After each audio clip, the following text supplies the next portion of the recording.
তিনবারে প্রধানমন্ত্রী আপসহীন দেশ নেত্রী ম্যাডাম খালেদা জিয়া তিনি চিকিৎসা নেওয়ার জন্য লন্ডনে গিয়েছিল। আজকে তিনি বাংলাদেশে ফিরছেন। ইতিমধ্যেই প্লেনে চড়েছেন। তার ছেলে তারেক জিয়া তাকে বিদায় দিয়েছেন। মা এবং ছেলের বিদায়ের মুহূর্ত আবেগ আপ্লুত হয়ে পড়েছেন। তারেক জিয়া বেগম খালেদা জিয়াকে জড়িয়ে ধরে কান্না করে দোয়া নিয়েছেন। সন্তান যত বড়ই হোক, মায়ের কাছে সন্তান কখনো বড় হয় না, মায়ের কাছে সন্তান সব সময় সন্তান। দৃশ্য দেখার পরে মানুষের কলিজা শীতল হয়েছে। তিনি বাংলাদেশে ফিরছেন। তারেক জিয়ার স্ত্রী জোবাইদুর রহমান সাহেবকে নিয়ে ডক্টর জোবাইদুর রহমান তিনিও দেশে ফিরছেন। হাজার লক্ষ জনতা রাজপথে দাঁড়িয়ে সংবর্ধনা জানাচ্ছেন, শুভেচ্ছা জানাচ্ছেন, চিকিৎসা নিয়ে দেশে ফিরছেন। আমরা একটা কথা ভালো করে বলি, আমরা দল কানা নয়, আমরা সত্যকে সত্য বলি, মিথ্যাকে মিথ্যা বলি। বেগম খালেদা জিয়া গণতন্ত্রের জন্য যেই অবদান রেখেছে এটা আমাদের স্বীকার করতেই হবে। তাকে বলা হয় আপসহীন দেশ নেত্রী। কেন আপসহীন দেশ নেত্রী বলা হলো? ইরশাদের আমলে আন্দোলন করছে, দেশ ছাড়া হয়নি। ফখরুদ্দিনের আমলে আন্দোলন করছে, মাথা নত করেনি। গত 16 বছর হাসিনা নির্যাতন করে জেলবন্দি করেছে, তাও মাথা নত করেনি। তিনি সত্যই প্রমাণিত হয়েছে, আসলেই তিনি আপসহীন দেশ নেত্রী। এই খালেদা জিয়াকে গোপনে শেখ হাসিনা 3টে সত্য দিয়েছিল। জোরে বলেন কয়টা?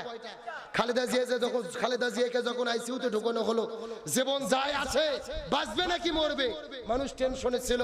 খালেদা জিয়ার কাছে পরিবার বলেছিল খালেদা জিয়ার পরিবারের পক্ষ থেকে চিকিৎসার সুযোগ দেন। শেখ হাসিনা 3টে শর্ত দিয়েছিল। জোরে বলেন কয়টা? 1 নম্বর শর্ত, খালেদা জিয়ার বিরুদ্ধে যত মামলা দেওয়া হয়েছে, যত অভিযোগ দেওয়া হয়েছে, সব অভিযোগ মেনে নিয়ে হাসিনার কাছে ক্ষমা চাইতে হবে। 2 নম্বর শর্ত, খালেদা জিয়ার পাসপোর্টে লেখা আছে তার জন্ম তারিখ হলো 15ই আগস্টে। শেখ হাসিনা বলছে 15ই আগস্ট জন্ম তারিখ রাখা যাবে না, 14ই আগস্ট করতে হবে। তার কারণ 15ই আগস্টে বঙ্গবন্ধু মারা গেছে, শোক দিবস। এই শোক দিবসে কারু জন্ম হওয়া যাবে না। কতটা জালেমের বাচ্চা চিন্তা করে দেখছেন? এ চিৎকার করে বলে জন্ম হয় কার হুকুমে, আবার মৃত্যু হয় কার হুকুমে। তাহলে এই জালেমেরা জন্ম মৃত্যুকেও বন্ধ করে দিতে চেয়েছিল। আর 3 নম্বর বলেছিল খালেদা জিয়াকে যে তুমি লিখিত দাও জীবনে আর রাজনীতি করবা না, লন্ডনে থাকবা, দেশে ফিরবা না।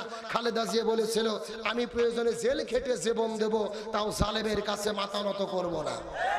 তার মানে বোঝা যায় তিনি সত্যি প্রমাণ করেছে তিনি জালেমের কাছে, বাতিলের কাছে মাথা নত করেনি। হাসিনাকে বলা হয় গণতন্ত্রের মানস কন্যা। ও গণতন্ত্রের মানস কন্যা না, ও হলো গণতন্ত্রের হত্যাকারী কন্যা। আর খালেদা জিয়াকে গণতন্ত্রের মা বলে ডিগ্রি দেওয়া দরকার। এ কথা কন না কেন? শহীদ প্রেসিডেন্ট জিয়াউর রহমান এই বাংলাদেশে ধর্মভিত্তিক রাজনীতি নিষিদ্ধ ছিল। জিয়াউর রহমান আলেমদেরকে রাজনীতি করার সুযোগ দিয়েছিল। আল্লাহর প্রতি বিশাল আস্থা এবং বিশ্বাস সংবিধানে সন্নিবেশিত করেছিল। বিসমিল্লাহ লিখেছিল। আরাফার ময়দানে আপনার নিম গাছ এখনো বাগান করে রেখেছিল, এখনো সেই বাগান বিদ্যমান। আমরা দোয়া করি জিয়াকে আল্লাহ জান্নাতের মেহমান বানাক, বলেন আমিন। খালেদা জিয়াকে আল্লাহ সুস্থ করুক, বলেন আমিন।